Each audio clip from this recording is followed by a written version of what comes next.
a secret aide to French President Emmanuel Macron, has been officially rebuked for a business trip to Chad. It emerged this week that Alexandre Benalla had met Chad's leader 3 weeks before Mr. Macron paid a Christmas visit to troops stationed there. The Elysée has responded by warning Mr. Benalla against claiming any link with her tacit support from the presidency. In July, Mr. Benalla, then a top security aide, was sacked after a video emerged of him beating up protesters in Paris. He has issued a statement insisting his trip to Chad was part of a foreign business delegation. The 27-year-old is being investigated for assault and usurping the functions of a police officer over the incident, which took place during midday demonstrations. After working for Mr. Macron during his presidential campaign, he rose through the ranks of the Elysée, where he continued working for the new president, although he was given a 2-week suspension for his part in the midday incident. He was still playing a key security role in July, when France's World Cup winning footballers returned from Russia. It was Alexandre Benalla who stood at the front of the team bus as it made its way to the Elysée Palace. He was fired days later and appeared before the French Senate in September, admitting he often carried a Glock pistol as part of his job. The latest controversy centers on a trip which, according to Le Monde newspaper, took Mr. Benalla first to Cameroon and then to Chad. Mr. Benalla is said to have discussed business deals in both countries. In Chad, he is alleged to have met President Idriss Déby, and his brother who, the newspaper says, is in charge of military procurements. Le Monde says Mr. Benalla has in recent months been working for a French-Israeli businessman with interests in Africa. The two men had already traveled together to the Republic of Congo in October. The paper reports. The Elysée reacted to Mr. Benalla's December visit to Chad with a strongly worded letter of warning. With regard to your current personal activities, we ask you to ensure they are conducted with strict respect for the confidentiality and ethical responsibilities of your time in this office, wrote Patrick Sturzodo, the director of Mr. Macron's office. In a later public statement, Mr. Sturzodo said of the former aide, he is not a formal or informal envoy of the presidency. If he claimed to be, that would be false. The former aide responded by saying he was shocked by the irresponsible suggestions coming from the Elysée, and insisted he had never represented himself as anything other than a private investor, maintaining he had been wronged with defamatory and slanderous accusations. Mr. Benalla said some members of the president's entourage were trying to wreck his private and professional life. I will not stay silent any longer, he said. In a separate, unconfirmed report on Thursday, the Mediapart investigative website said that in recent months Mr. Benalla had been traveling on a diplomatic passport issued in May. A French foreign ministry spokeswoman confirmed that 2 diplomatic passports had been issued to Mr. Benalla, and that it had asked him to return them after his dismissal in July. Any use of these passports since would have been despite the commitments made by the interested party. The spokeswoman told that news agency, a poacher has been ordered to watch the Disney film Bambi repeatedly after he was convicted of illegally killing hundreds of deer. Missouri hunter David Barry, Jr., must view the film at least once a month during his year-long sentence. He was arrested in August along with 2 family members for killing the deer, taking their heads and leaving their bodies to rot.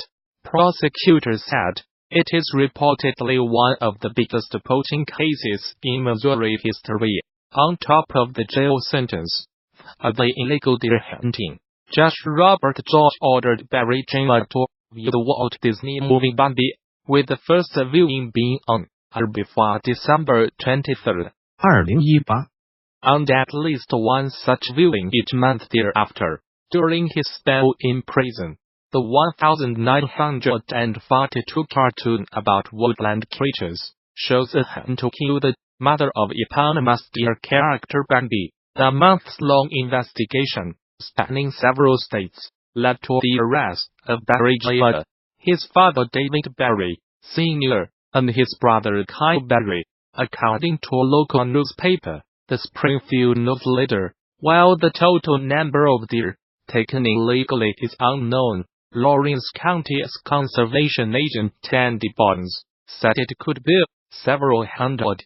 Barry Jr. received a year-long sentence in Lawrence County Prison after pleading guilty to illegally taking wildlife. He has also been sentenced to a 1-to-0 term in Barton County Prison for a firearms probation violation, and both he and his father had their hunting privileges revoked for life by the Missouri Conservation Commission. A poacher has been ordered to watch the Disney film Bambi repeatedly after he was convicted of illegally killing hundreds of deer. Missouri hunter David Barry, Jr., must view the film at least once a month during his year-long sentence. He was arrested in August along with 2 family members for killing the deer, taking their heads and leaving their bodies to rot. Prosecutors said it is reportedly one of the biggest poaching cases in Missouri history. On top of the jail sentence for the illegal deer hunting, Judge Robert George ordered Barry Jr. to view the Walt Disney movie Bambi, with the first viewing being on or before December 23rd. 2018 And at least one such viewing each month thereafter. During his spell in prison, the 1942 cartoon about woodland creatures shows a hunt to kill the mother of eponymous deer character Bambi. The months-long investigation, spanning several states, led to the arrest of Barry Jr., his father David Barry, Sr., and his brother Kyle Barry, according to a local newspaper, the Springfield News Leader. While the total number of deer taken illegally is unknown, Lawrence County's conservation agent Tandy Barnes said it could be several hundred. Barry Jr. received a year-long sentence in Lawrence County Prison after pleading guilty to illegally taking wildlife. He has also been sentenced to a 1-to-0 term in Barton County Prison for a firearms probation violation, and both he and his father had their hunting privileges revoked for life by the Missouri Conservation Commission. 2 Scandinavian women tourists have been found dead in Morocco, with cords to their necks, the country's interior ministry said. Both bodies were found near the town of Imleo in the High Atlas mountain range, near the foot of North Africa's highest peak, Mount Tepco. The women, from Denmark and Norway respectively, have not yet been named. A police investigation has been launched into their deaths, the Interior Ministry statement said. The United States military says it has killed 62 fighters from the Islamist group Al-Shabaab in 6 airstrikes in Somalia. 4 airstrikes on Saturday killed 32 militants, and a further 2 on Sunday killed 28, it said in a statement. These were the deadliest air attacks in Somalia since November 2017, when the United States said it had killed 100 militants. Somalia has seen a sharp increase in the number of airstrikes and casualties since President Donald Trump took office in the United States in January 2017.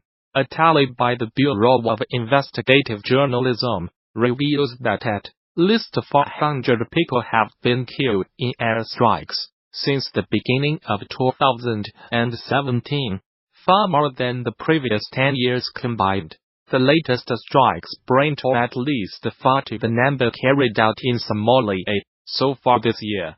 compared with 35 recorded in 2017. The United States has a huge military base in neighboring Djibouti, from where it launches attacks on the militants. Mr. Trump gave the United States military greater authority in March 2017 to attack militants in Somalia. Traditionally, United States presidents have been wary of intervening in Somalia, since ATM Special Forces soldiers died fighting militias in the capital Mogadishu in 1993, a battle dramatized in the film Black Hawk Down. No civilians were killed in the latest airstrikes, which were carried out in coordination with the Somali government, the United States military said. Alongside our Somali and international partners, we are committed to preventing Al-Shabaab from taking advantage of safe havens from which they can build capacity and attack the people of Somalia, the United States Africa Command said. Al-Shabaab, which is linked to Al-Qaeda,